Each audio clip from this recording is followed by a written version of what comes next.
Ele era só mais um caso no tribunal, até se tornar o caso do coração da juíza.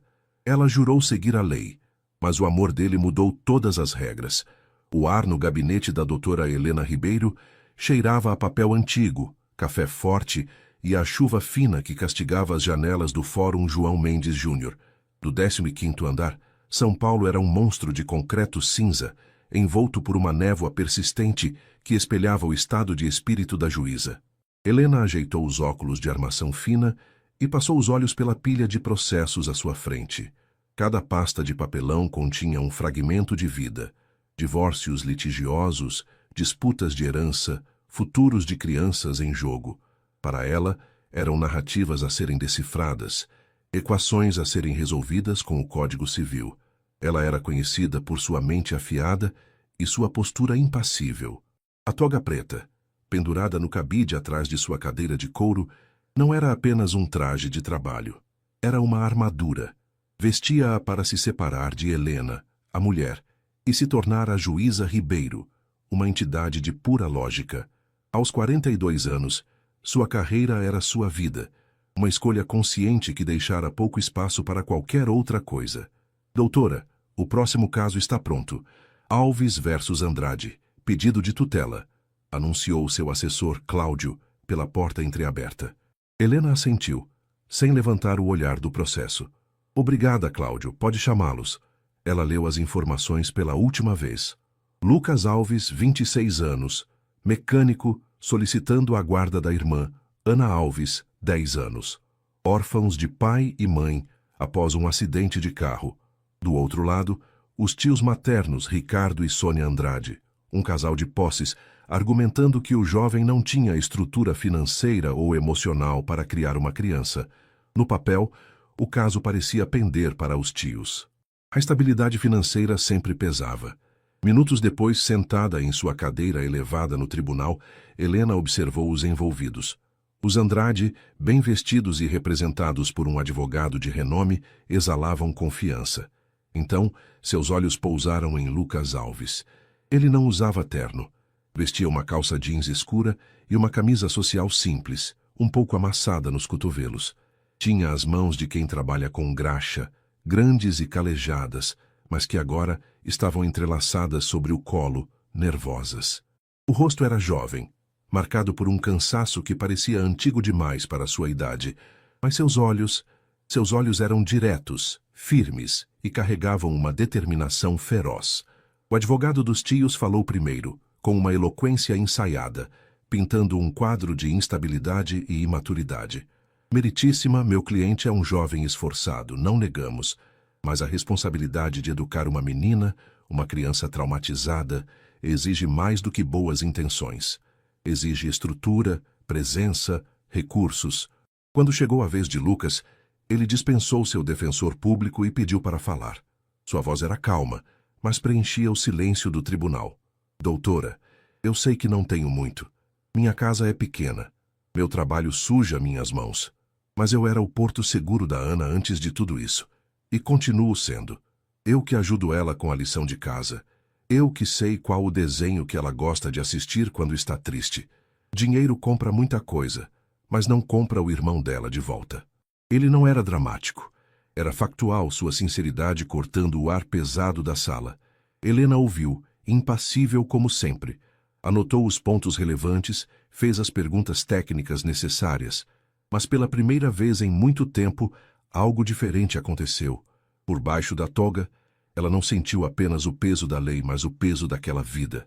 A forma como Lucas olhava para a porta, como se esperasse que a pequena Ana entrasse a qualquer momento, atingiu um ponto vulnerável que ela nem sabia que ainda existia. A audiência foi suspensa, com nova data marcada para a apresentação de um estudo psicossocial.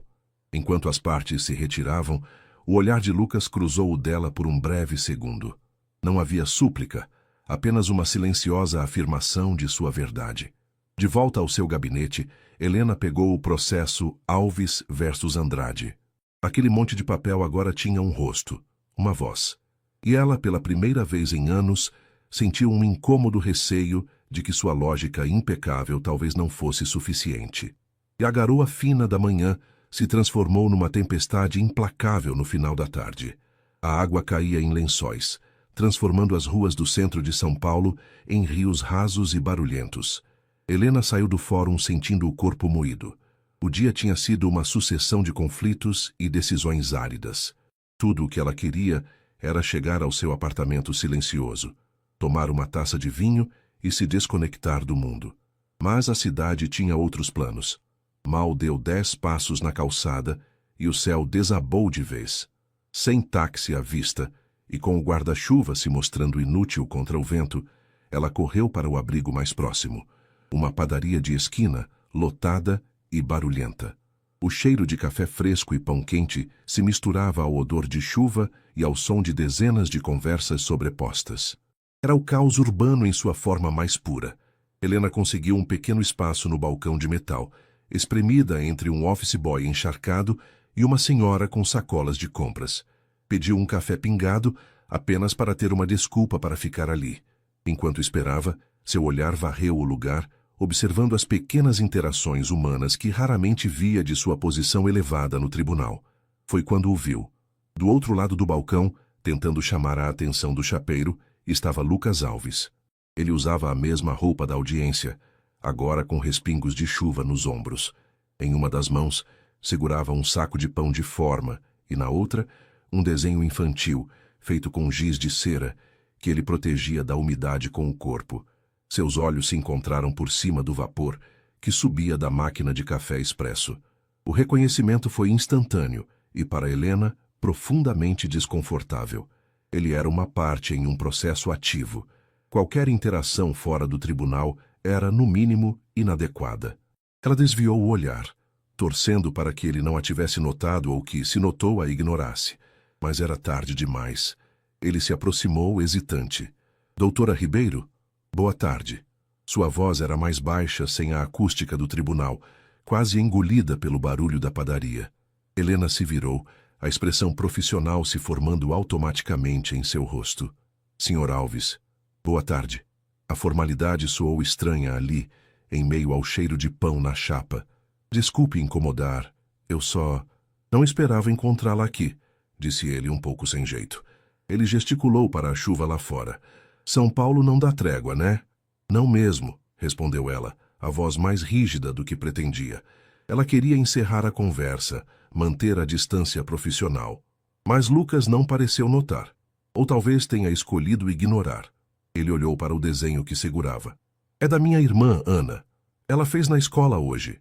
Disse que é um super-herói para me proteger dos advogados maus. Um pequeno sorriso cansado surgiu em seus lábios. Criança não tem filtro, né? Helena se pegou olhando para o desenho. Era um boneco de palito com uma capa vermelha e um grande L no peito. Contra sua vontade, a armadura da juíza trincou. Ali, encharcado e segurando um desenho infantil, ele não era o requerente do processo 237-2024. Era apenas um irmão mais velho, tentando manter seu mundo de pé. É um belo desenho, ela disse, e sua voz, para sua surpresa, saiu mais suave. O café dela chegou. A conversa morreu por um instante. O silêncio entre eles era estranhamente mais íntimo do que o barulho ao redor.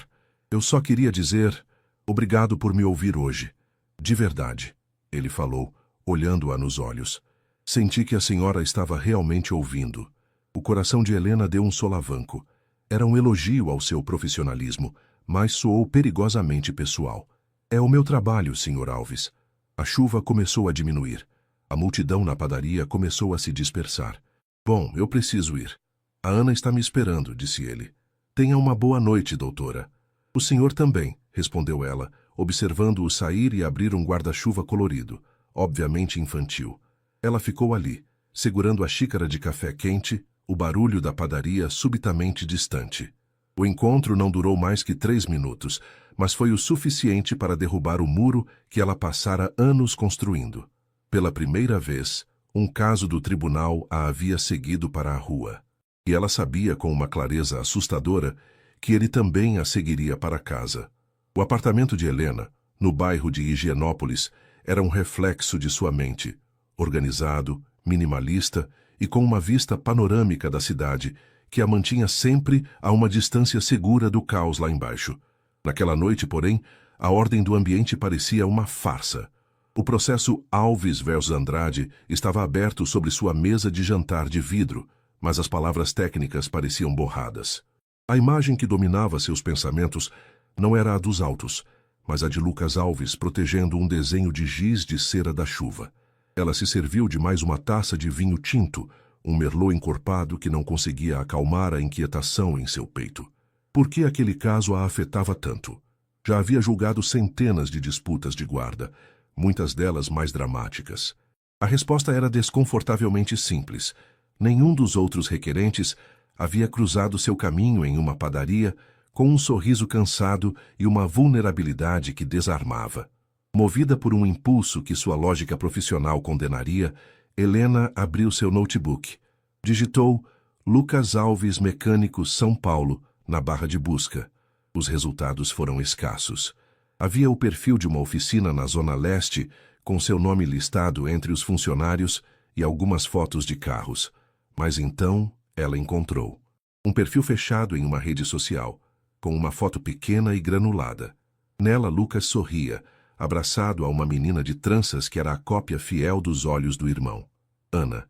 Helena sentiu uma pontada de culpa. Aquilo era uma invasão, uma quebra de protocolo autoimposta. Juízes deveriam se ater aos autos, às provas apresentadas no tribunal, mas ela não conseguiu evitar. Aquele perfil continha o que o processo não mostrava: a vida. Fotos de um piquenique no Parque Ibirapuera, um vídeo de Ana aprendendo a andar de bicicleta, uma selfie dos dois com o rosto sujo de bolo de chocolate. Eram fragmentos de uma normalidade que Lucas lutava desesperadamente para preservar. No dia seguinte, no fórum, o peso da toga pareceu maior. Durante uma audiência de conciliação, ela se pegou distraída, a mente vagando para a pequena casa na Zona Leste. O advogado da parte contrária precisou repetir uma pergunta 2 vezes. Cláudio, seu assessor, a olhou com uma preocupação velada. Na hora do almoço, encontrou sua amiga e colega, a juíza Beatriz, no restaurante do fórum. Você parece exausta, Helena. Algum caso tirando seu sono? Perguntou Beatriz, enquanto mexia em sua salada. O de sempre, família se desfazendo, respondeu Helena evasiva. Tem um em particular, não tem? Conheço essa sua cara. Helena hesitou, depois cedeu. É uma disputa de guarda. Um rapaz de 26 anos tentando ficar com a irmã de 10, órfãos. Os tios querem a menina, tem dinheiro, estabilidade. E o rapaz não tem? Parece um caso simples no papel, comentou Beatriz. No papel, sim. Mas ele tem uma dedicação, uma força. É diferente, Helena admitiu, a voz mais baixa. Encontrei com ele por acaso ontem, numa padaria. Beatriz parou de comer e a encarou, os olhos sérios. Helena, cuidado. Você sabe a linha que não podemos cruzar. Empatia é uma coisa, envolvimento é outra. Esse rapaz é o seu jurisdicionado. Não se esqueça disso. Eu sei, disse Helena, mais para si mesma do que para a amiga. É só que, às vezes, a lei parece tão fria, tão inadequada para medir o tamanho de um afeto. Beatriz suspirou. É por isso que a toga é pesada, amiga. Ela nos força a carregar o peso do mundo sem deixar que ele nos esmague. Helena voltou para seu gabinete sentindo as palavras da amiga ecoarem em sua mente. Cuidado. Ela sabia que Beatriz estava certa. Mas enquanto olhava pela janela a cidade pulsando lá embaixo, percebeu que as rachaduras em sua armadura já haviam se formado. E ela não tinha certeza se queria consertá-las. A pequena casa na Vila Matilde era modesta, mas impecavelmente limpa. Nas paredes da sala, desenhos coloridos de Ana estavam presos com fita adesiva, criando uma galeria de arte improvisada. Lucas passou um pano pela mesa de centro pela 3ª vez, o coração batendo forte no peito. Em 10 minutos, a assistente social chegaria para a visita do estudo psicossocial, uma visita que poderia definir seu futuro e o de sua irmã. Lucas, a dona Marta vai gostar do meu desenho do sol com óculos de sol? Perguntou Ana, sentada no sofá, balançando as pernas que ainda não alcançavam o chão. Ela vestia seu melhor vestido, um azul com pequenas flores brancas. Lucas se virou e forçou um sorriso. Ela vai adorar, pequena. É o melhor sol de óculos de sol que eu já vi. Ele se ajoelhou na frente dela. Olha, a moça só vem para conversar, tá bom? Sobre a escola, sobre o que a gente gosta de fazer. É só responder a verdade, como a gente sempre faz. E se ela perguntar sobre o papai e a mamãe? A voz dela ficou pequena. O peito de Lucas se apertou. A gente fala a verdade também. Que a gente sente muita saudade, mas que um cuida do outro agora. Certo? Ana assentiu, abraçando o pescoço do irmão com força. O cheiro do shampoo de morango nos cabelos dela o acalmou. Era por aquilo que ele lutava. Por aquele abraço. Por aquela confiança. A campainha tocou pontualmente. Lucas respirou fundo e abriu a porta. Dona Marta era uma senhora de aparência amável, mas com um olhar que parecia ver através das paredes. Ela cumprimentou os dois com um sorriso profissional e entrou, observando tudo. A entrevista foi longa e detalhada. Ela perguntou sobre a rotina deles, a alimentação, o desempenho de Ana na escola. Pediu para ver o quarto da menina, que era pequeno, mas arrumado, com uma prateleira cheia de livros e bichos de pelúcia. Conversou com Ana a sós por um tempo, enquanto Lucas esperava na cozinha, as mãos suando, repassando mentalmente as contas do mês e se perguntando se a geladeira parecia vazia demais. Quando Dona Marta voltou para a sala, sentou-se à mesa e abriu sua pasta. Sr. Alves, sua situação financeira é de fato um desafio. A renda da oficina é instável. O estômago de Lucas gelou. Era o argumento dos tios. Eu faço bicos nos fins de semana. Nunca faltou nada para a Ana. A gente se vira. Ela o observou por um longo momento. Eu vejo isso. Também vejo que esta casa é um lar. Ana é uma criança bem cuidada, inteligente, e, acima de tudo, ela se sente segura com você. O vínculo entre vocês é o ponto mais forte de todo este processo. Ela fez uma anotação em seu relatório. Seu amor por ela é evidente, mas você precisa de uma rede de apoio. Já pensou nisso? Os vizinhos ajudam. A mãe do meu melhor amigo, o Beto, fica com ela quando eu preciso fazer hora extra. Eu não estou sozinho, ele disse a voz firme. Ao final da visita, Dona Marta se despediu na porta. O relatório será juntado aos autos em alguns dias, Sr. Alves. Quando a porta se fechou, Lucas se encostou nela e soltou o ar que nem sabia que estava prendendo. Ana correu até ele. E aí, a gente passou na prova? Ele a pegou no colo, rindo pela primeira vez naquele dia. Acho que sim, pequena. Acho que a gente passou. Naquela noite, depois que Ana dormiu, Lucas sentou-se na pequena varanda, olhando o movimento da rua. A visita da assistente social lhe dera uma fagulha de esperança. Ele pensou na juíza, na maneira séria como ela o ouviu no tribunal e no seu olhar surpreso na padaria. Talvez, apenas talvez, ela também conseguisse ver além dos números e dos extratos bancários. Talvez ela conseguisse ver o que Dona Marta viu, que ali, naquela casa simples, existia um lar. Uma semana se passou. Para Helena, foi uma semana de autocontrole forçado, de mergulhar em outros processos para tentar abafar a voz insistente do caso Alves versus Andrade em sua mente. Ela evitou padarias, fez caminhos diferentes para casa e se repreendeu mentalmente toda vez que a imagem de um desenho de super-herói surgia em seus pensamentos. Era uma luta para manter a armadura intacta, mesmo sentindo seu peso como nunca antes. Na manhã de terça-feira, Cláudio entrou em seu gabinete, depositando uma nova leva de documentos em sua mesa. No topo da pilha, em um envelope pardo, estava o que ela tanto esperava e temia: o laudo do estudo psicossocial assinado por Marta Nogueira. Chegou, doutora, disse Cláudio com a neutralidade de sempre, mas Helena sentiu um leve tom de curiosidade em sua voz. Obrigada, Cláudio. Assim que ele fechou a porta, ela pegou o envelope. Suas mãos, normalmente firmes, hesitaram por um segundo. Aquele documento não era apenas uma peça processual, era um veredito sobre a alma de uma família. Ela respirou fundo e começou a ler. As primeiras páginas eram técnicas, descrevendo a metodologia, as entrevistas, a análise do ambiente. Mas à medida que avançava, as palavras da assistente social pintavam um quadro vívido e inegável. Frases saltavam do texto, ressoando com o que Helena já sentia. Apesar da modesta condição financeira, o ambiente doméstico é rico em afeto e rotinas estruturadas, elementos cruciais para o desenvolvimento saudável da menor.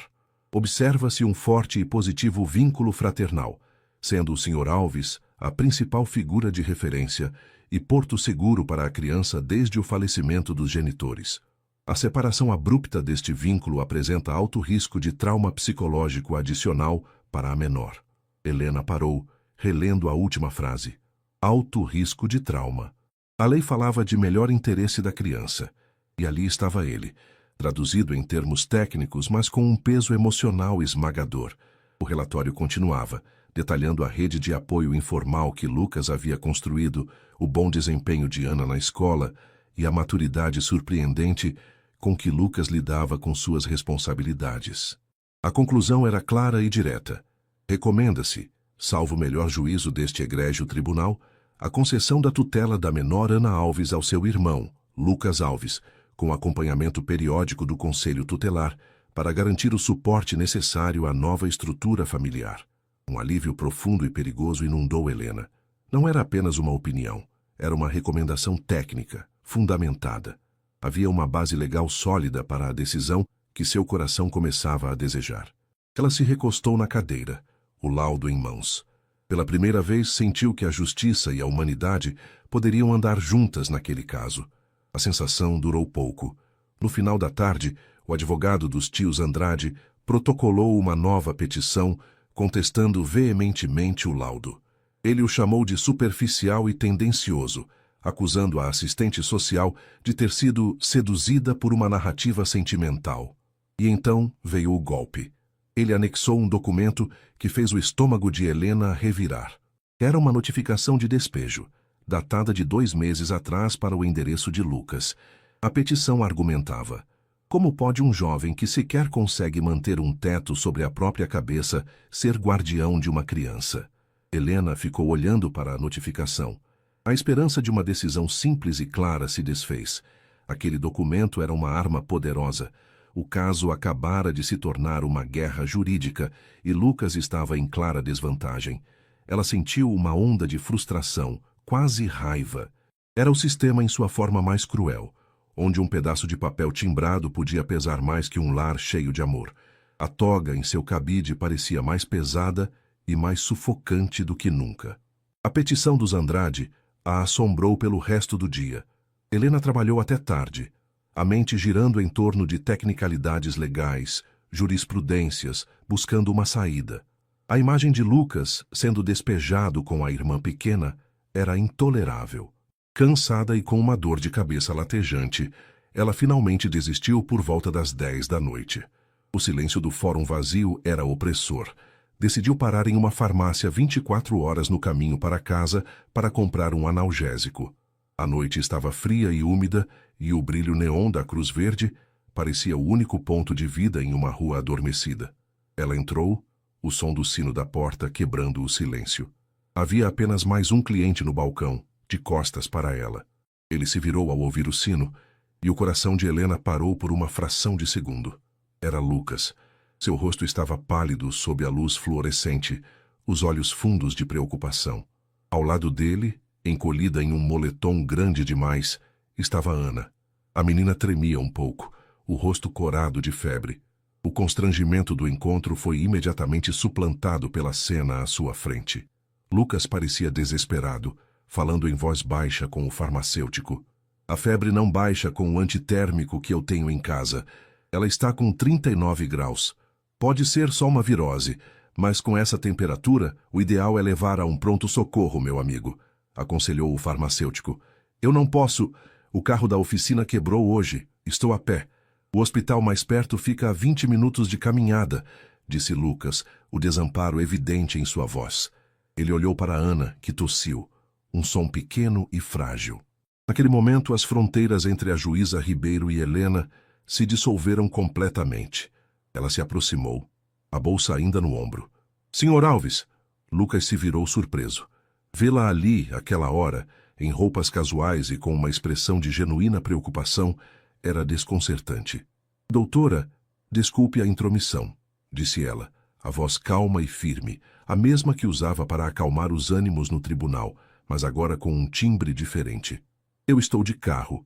Posso levá-los ao hospital. Lucas a encarou. Uma mistura de choque, desconfiança e gratidão em seus olhos. A juíza que decidiria seu futuro estava ali. oferecendo uma ajuda que ia muito além de qualquer protocolo. Eu não sei se é certo, doutora. A gente não deveria... Ela está com febre, interrompeu Helena olhando para a menina. Isso é o que importa agora. O resto não existe. Vamos. Não era uma ordem, mas soava como uma. Lucas, exausto e sem opções, assentiu. O trajeto até o hospital infantil foi feito em um silêncio denso. Helena dirigia com foco enquanto Lucas, no banco de trás, segurava a mão de Ana, que havia adormecido, a cabeça apoiada em seu ombro. Pelo retrovisor, Helena via a cena. A luz dos postes passava pelo vidro, iluminando o rosto de Lucas. Nele não havia o requerente desafiador do tribunal, nem o rapaz tímido da padaria.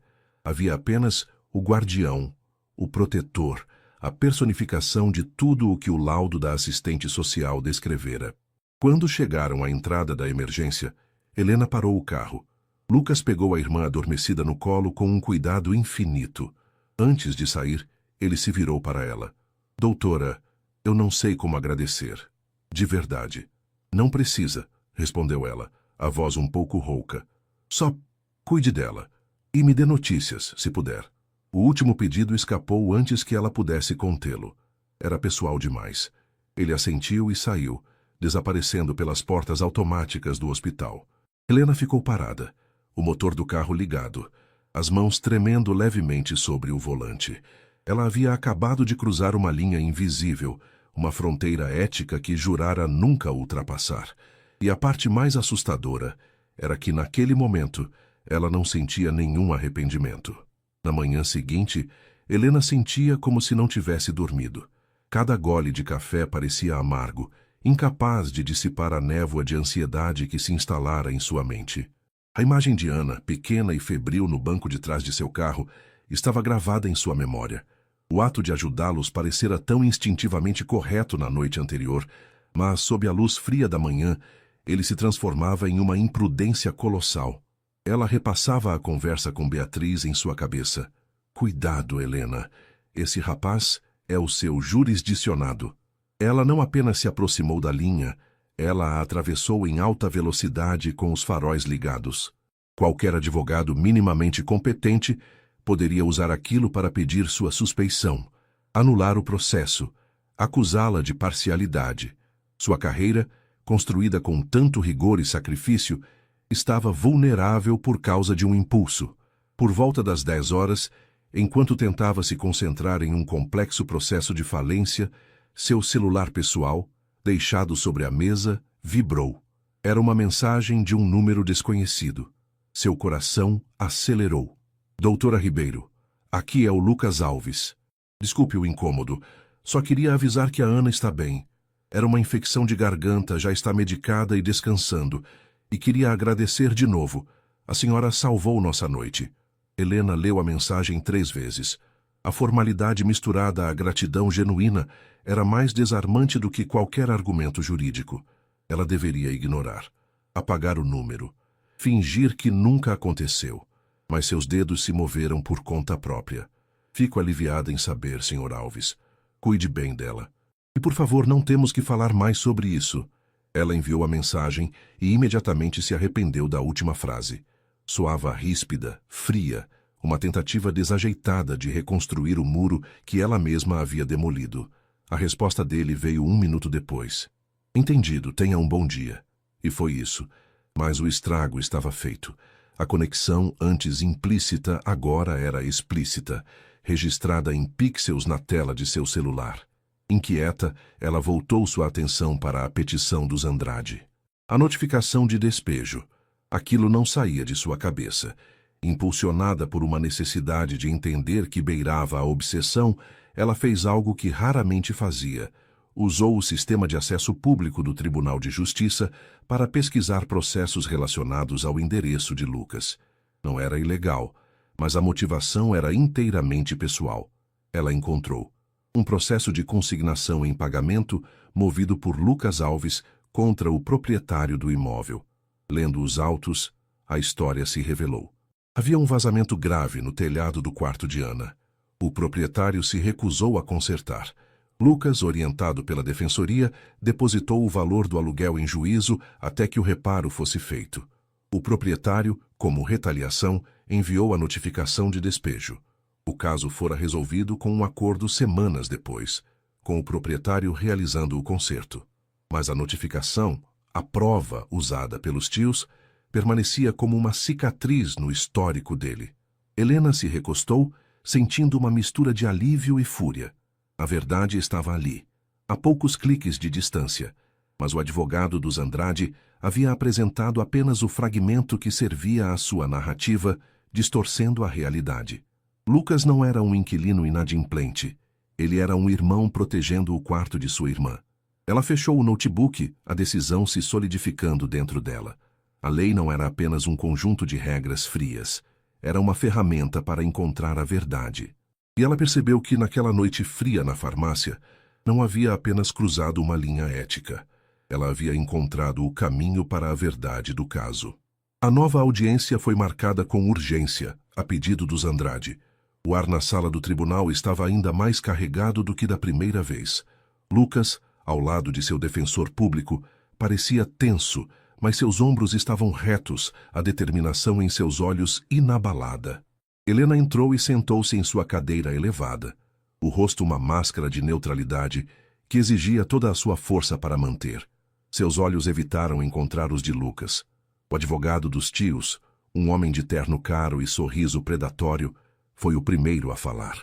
Ele brandiu a notificação de despejo como uma arma fumegante. Meritíssima, com todo o respeito ao laudo psicossocial, fatos são fatos. O requerente demonstrou ser incapaz de prover o mínimo, um teto seguro. A instabilidade é a única constante em sua vida. De um lado, temos um jovem bem-intencionado, mas à beira do colapso financeiro. Do outro, meus clientes. Um lar estruturado, segurança, um futuro planejado, as melhores escolas. A escolha, com o devido respeito, é óbvia. Ele continuou por mais 10 minutos construindo um castelo de estabilidade financeira e pintando Lucas como um risco iminente para a própria irmã.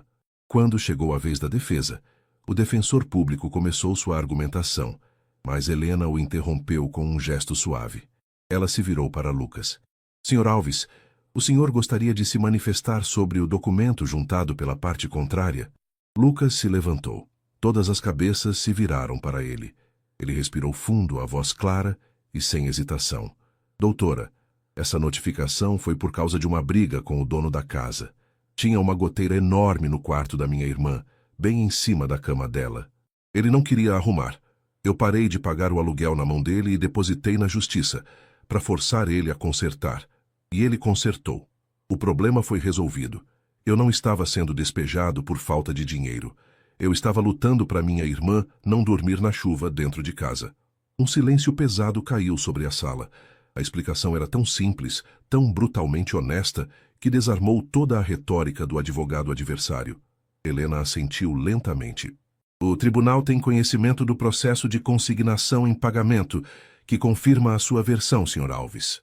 O queixo do advogado dos Andrade caiu. Ele não esperava por aquilo. Por um instante, o profissionalismo de Helena vacilou, e ela sentiu uma profunda satisfação. A audiência prosseguiu, mas a maré havia virado. As partes fizeram suas considerações finais. O defensor de Lucas reforçou o laudo psicossocial e o forte vínculo entre os irmãos. O advogado dos Andrade tentou, sem sucesso, diminuir o impacto da revelação, voltando a focar na questão financeira.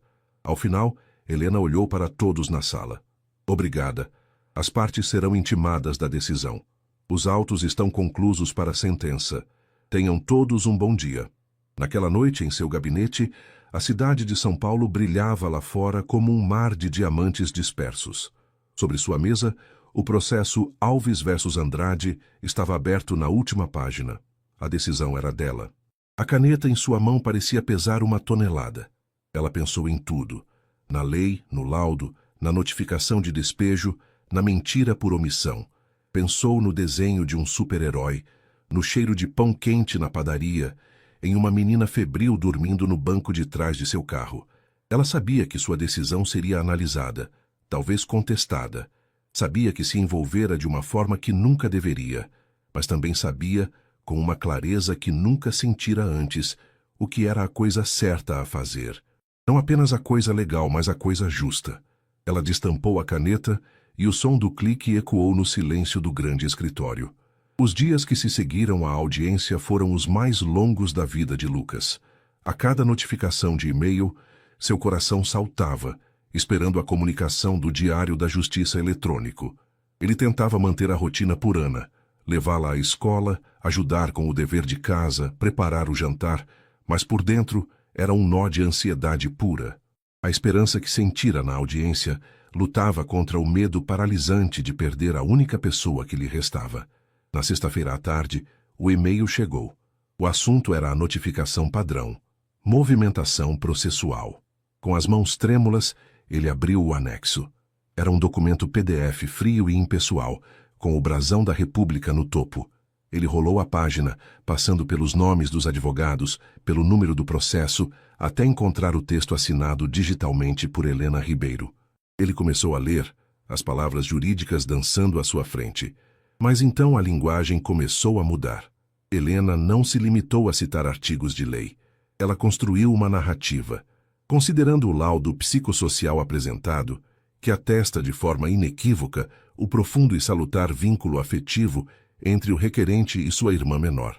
Considerando que a estabilidade, princípio norteador do melhor interesse da criança, não se resume à solidez financeira, mas reside primordialmente na constância do afeto, no suporte emocional e na manutenção dos laços familiares preexistentes. Lucas parou lendo a frase de novo. A estabilidade não se resume à solidez financeira. Eram as palavras que ele gritava em silêncio, agora validadas pela mais alta autoridade. A sentença continuava, abordando diretamente a questão do despejo. A tentativa da parte contrária de desqualificar o requerente, com base em uma notificação de despejo, se mostra falaciosa. Conforme verificado por este juízo, o requerente não agiu como um inquilino negligente, mas como um guardião zeloso, utilizando os meios legais para garantir uma moradia digna para a menor, mesmo que isso implicasse em um confronto com o proprietário do imóvel. O requerente não ofereceu apenas um teto, ele lutou por ele. Lágrimas começaram a escorrer pelo rosto de Lucas, quentes e silenciosas. Ele não estava apenas sendo lido, estava sendo visto, compreendido. E então, no final, a parte dispositiva, em negrito. Pelo exposto e por tudo mais que dos autos consta, julgo procedente o pedido para conceder a tutela definitiva da menor Ana Alves ao seu irmão, Lucas Alves. Espeça-se o termo de tutela, sem custas, por ser beneficiário da justiça gratuita. Publique-se, registre-se, intimem-se. Ele deixou o celular cair sobre a mesa, apoiou os cotovelos e enterrou o rosto nas mãos, os ombros sacudindo em um choro que era puro alívio. O peso de meses de incerteza, de medo, de luto, finalmente se dissipou. Ana, que desenhava na sala, ouviu o som e correu até ele. — O que foi, Lucas? Você tá triste? Ele a puxou para um abraço apertado, levantando-a do chão. — Não, pequena. Eu tô feliz, muito feliz. Ele a abraçou com a força de quem segura o mundo inteiro. A gente vai ficar junto, para sempre. Enquanto isso, a quilômetros dali, em seu gabinete silencioso, Helena olhava para a mesma sentença na tela do seu computador. Ela havia feito. Havia seguido a lei, mas também sua consciência. Sentia uma paz que não experimentava há muito tempo, mas também uma inquietação. O caso estava encerrado. Lucas Alves não era mais seu jurisdicionado. A barreira profissional que os separava para o bem ou para o mal havia caído. Ela estava livre da toga, mas agora, pela primeira vez, se sentia completamente exposta como Helena. Passou-se um mês. O outono começava a pintar São Paulo com cores mais amenas, e o sol da tarde de domingo era agradável. No Parque Ibirapuera, o som de risadas de crianças se misturava ao ritmo dos patins no asfalto. Helena caminhava lentamente pela beira do lago, usando jeans e uma blusa simples. Havia muito tempo que não fazia aquilo. Simplesmente andar sem um destino, sem um prazo. Após a sentença, ela tirou uma semana de férias. Precisava de distância, de silêncio. A decisão não foi contestada pelos tios, e o caso foi arquivado. Oficialmente, Lucas e Ana não faziam mais parte de seu universo profissional, mas eles não haviam saído de seus pensamentos. Foi então que ela os viu. Perto de uma das grandes árvores, Lucas empurrava Ana em um balanço improvisado, que ele havia amarrado em um galho. A menina gargalhava, o cabelo voando, a alegria pura e contagiante. Ele parecia mais leve, o cansaço em seus olhos substituído por uma serenidade tranquila. Helena parou, o coração batendo um pouco mais forte. Deveria ir embora, fingir que não os viu, mas o que a impedia agora? Não havia mais processo, não havia mais toga. Havia apenas duas pessoas que compartilharam, de formas diferentes, um momento crucial em suas vidas. Como se sentisse seu olhar, Lucas se virou e a viu. Um sorriso lento e genuíno se abriu em seu rosto. Ele falou algo para Ana e começou a caminhar na direção dela com calma. Doutora, Helena, ele se corrigiu um pouco sem jeito. Que coincidência. Olá, Lucas, disse ela, a voz soando surpreendentemente natural. Parece que vocês estão aproveitando o dia. Estamos. Ela finalmente aprendeu a não ter medo de ir muito alto. Ele disse, olhando para a irmã com orgulho. Um silêncio confortável se instalou entre eles por um momento. Eu nunca tive a chance de agradecer direito. Não de verdade. Você não precisa, respondeu Helena. Eu fiz o meu trabalho. A decisão foi técnica. Lucas balançou a cabeça, os olhos fixos nos dela. Foi mais do que isso. A senhora... Você leu o que não estava no papel, e eu nunca vou esquecer. Ele respirou fundo como se tomasse coragem. O processo acabou. Eu não sou mais o seu caso no tribunal. Não, não é, ela concordou, um pequeno sorriso surgindo em seus lábios. Então, ele continuou, a hesitação dando lugar a uma confiança serena. A gente vai tomar uma água de coco. Ana adora. Você gostaria de tomar uma com a gente? Como... Helena... O convite era simples, mas carregado de significado. Era o fim de uma história e o começo de outra, incerta e desconhecida. Era a demolição final de todos os muros. Olhando para o homem à sua frente e para a menina que gargalhava no balanço, Helena soube, com a mesma clareza com que soube qual sentença dar, qual era a resposta certa. Eu adoraria, Lucas. E enquanto caminhavam juntos em direção ao quiosque, com Ana correndo na frente, o sol da tarde paulistana parecia pela primeira vez em muito tempo prometer um novo começo. Ele não era mais um caso no tribunal. Era o começo de um caso do coração. E talvez pela primeira vez, a juíza estava pronta para julgar com nada além dele.